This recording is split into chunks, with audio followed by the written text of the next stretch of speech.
breaking news this morning. We had a spokesman for the Taliban on the programme denying that there was any hit list of Afghans who have previously worked with Western governments. Also claimed every Afghan who wants to leave has the right to do so, and they won't allow terror groups in the country. Well, we're joined now by Victoria Atkins, Home Office Minister, now the Afghan Resettlement Minister, so a new role.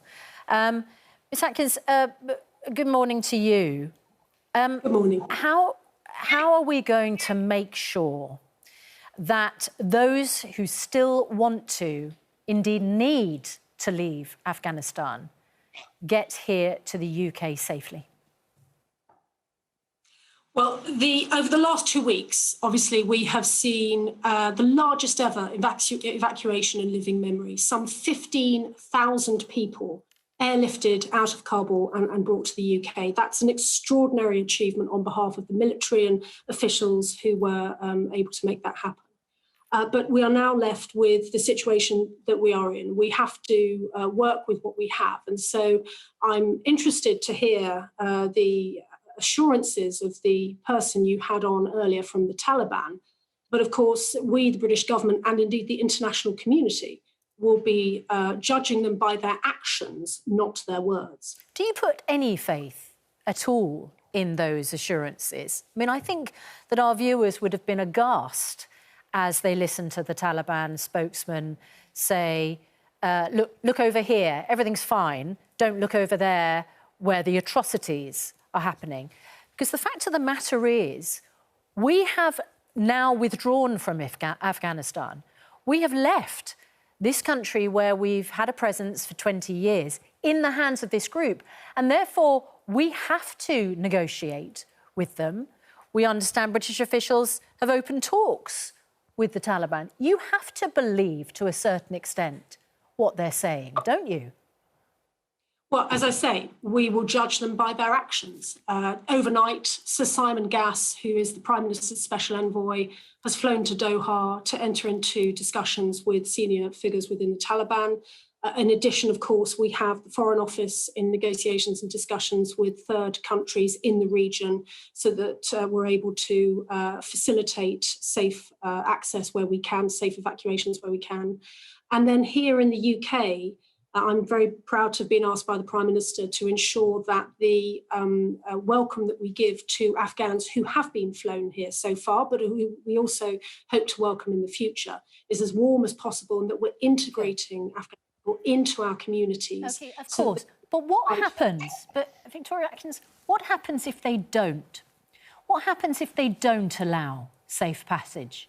What happens if there is retaliation, continuing revenge? What happens if those Afghans that we have left behind are punished by the Taliban? What do we do then? Well, the Foreign Secretary has said that we will use every lever at our disposal, diplomatic and otherwise. But you're right, this is the new reality in which we are living. This is why the talks with the senior figures in the Taliban is a step forward that we must take, but also our discussions with third countries are very important as well, because of course, if people are able to reach third countries, then we want to be able to help those third countries evacuate people safely. But yeah, we are no longer in Afghanistan, and so we're having to change our methods to reflect that. Do we know how many Britons are still left in Afghanistan? Well, we know that we evacuated far more than we had hoped, in our sort of highest ambitions.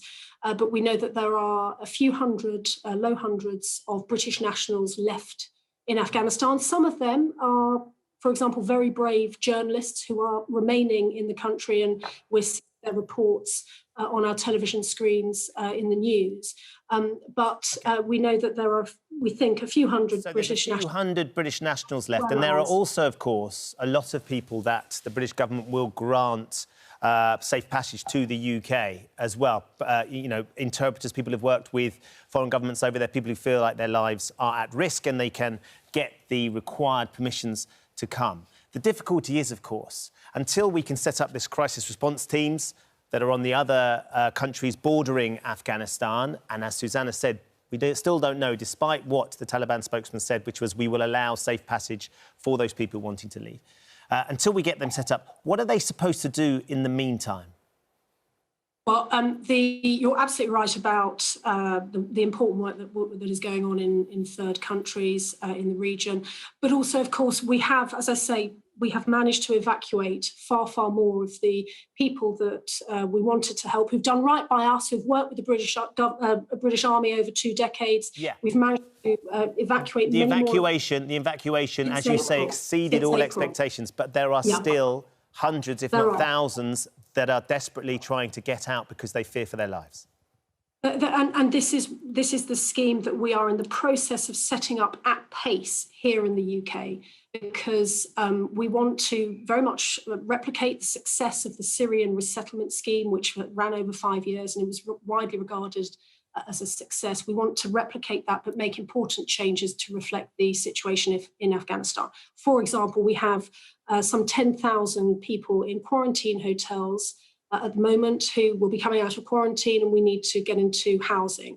And I've got to be frank, this is going to be a huge challenge. We have numbers, because of the success of the evacuation, we have numbers of people that are unprecedented. We're trying to find ways to deal with this and to give them the warm welcome that we want to give them. But in terms of work in Afghanistan, again, we're working with the international community. We passed the UN Security Council resolution, which demanded that the Taliban provide, for example, safe passage, that it prevents terror within its boundaries, and that it observes human rights. There are various international diplomatic tools, if you like, that are being used at the moment. But it's a very difficult situation. I don't try and pretend otherwise. But we are genuinely leading the world in terms of our offer to those Afghans who need to escape the Taliban. And we're offering them sanctuary here in the UK. And I think, should be proud of that. We've let a lot of people down, haven't we? The Foreign Secretary was on holiday and didn't come back. The Foreign Secretary who was on holiday didn't make the phone calls that were necessary at the time. Thousands of emails from MPs and charities highlighting potentially eligible cases went unread by officials at the Foreign Office. Still unread. I mean, we have neglected our duty to those people who supported us. And you talk about setting up schemes. Why aren't these schemes in place? Why aren't these people out? So let's just put this in context. The last British troops left over the weekend. The US pulled out 2 days ago.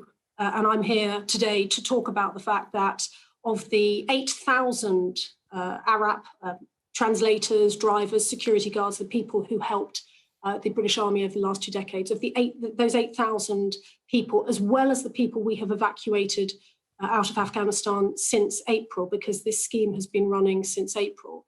We are announcing today that we're granting them indefinite leave to remain. We're announcing today that we are investing £12 million in education support for their children, because we want their children to live productive lives and to learn.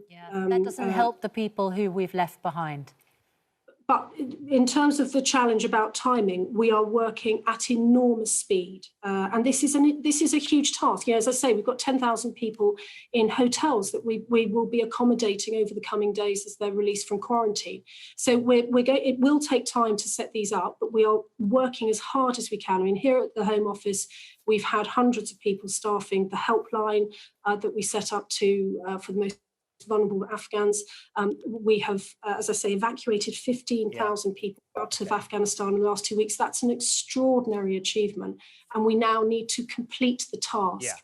The British military and our officials in Afghanistan very, very rightly started and did so well. We will look forward to seeing that happen as and when it does. Victoria Atkins, thank you for joining us this morning.